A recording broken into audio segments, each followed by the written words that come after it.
வணக்கம். இன்றைய குறள் பார்த்தீங்கன்னா, "துன்யார் குற்றமும் தூற்றும் மரபினார் எண்ணெய் கொள் எதிரார் மாட்டு." அதாவது இதனுடைய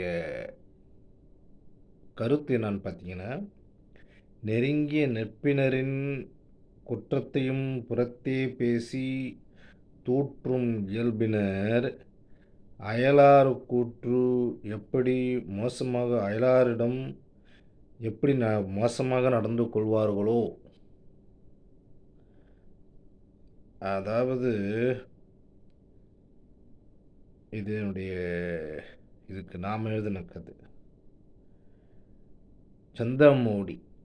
சந்திரமௌலின்னு ஒருத்தர். அவர் என்ன பண்ணுறாருன்னா, டெய்லி பார்க்கில் வாக்கிங் போவார். இது டெய்லி நடக்கிற ஒன்று. பல வருஷங்கள்லாம் நடந்துக்கிட்டு இருக்கு. அப்போ இவர் கூட ஒருத்தர், அவர் பேர் துரைசாமி.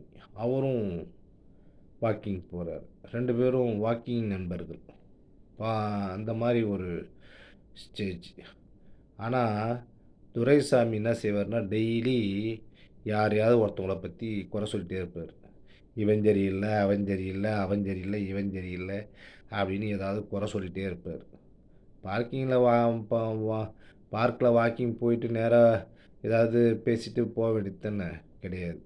இவன் இவன் வந்து அந்த பொண்ணை இழுத்துன்னு விட்டான், இவன் வேலைக்கு போகல, இவன் கஞ்சா அடிக்கிறான், ஏதாவது ஒன்று குறை யாரையாவது.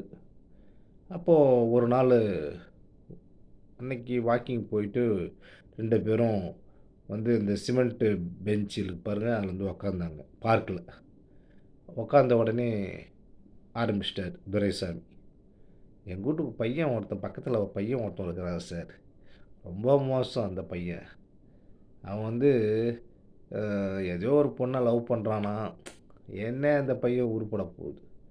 அது அந்த பையன் அந்த பொண்ணு என்ன பொண்ணுன்னு தெரியல. இது ஏன் வேலைக்கு போகிறான் சார், அவ்வளோதான். மற்றபடி வேறு ஒன்றும் நல்ல பழக்கமே அவன்கிட்ட கிடையாது. உங்கள் ஏரியா தான் சார், கிண்டியில் தான் அந்த பொண்ணு எல்லாம் தெரிஞ்சு வச்சுன்னுக்கிறாரு. ஆனால் அவர் பேசினதுக்கப்புறம் நம்ம சந்திரமௌலி திடீர்னு சுருக்குனுச்சு, அந்த பையன் பேர் என்னன்னு சொன்னீங்க அப்படின்னு. அந்த பையன் பேரை, அவன் பேர் பிரகாஷ் போல இருக்குது, பிரகாஷ் அப்படின்றார். ஒன்று சரின்னு இவரும் ஓகே ஒன்றும் பண்ணல. சரி, அவர் வழக்கமாக அவர் எப்போவுமே டெய்லி சொல்லுவார், அதனால் அதை காதில் கேட்டுக்கின்னு வீட்டுக்கு போயிட்டு ஒரு வாரமாக அவங்க வீட்டில் ஒரு பிரச்சனை ஓடிக்கிட்டு இருக்கு, இந்த லவ் மேட்ரு தான். ஆனால் இன்றைக்கி அவர் ஓகே சொல்லிட்டார்.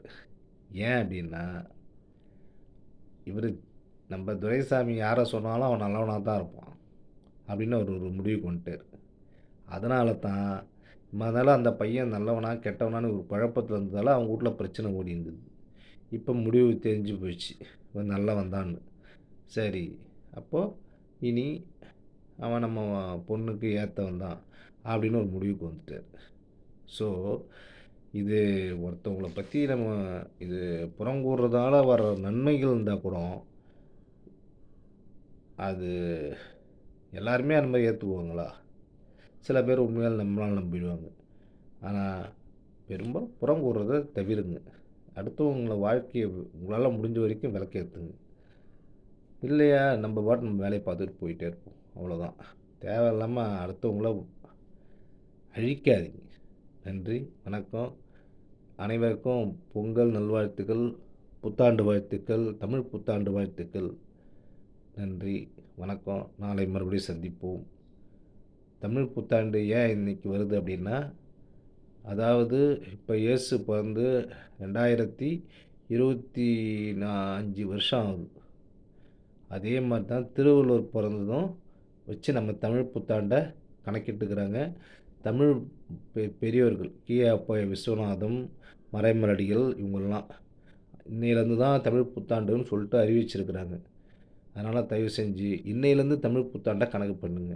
சித்திரை 1ன்றது வந்து அது வேறு கணக்கு. இதை அரசியலாக்காதீங்க, தயவு செஞ்சு அரசியலாக்காதீங்க.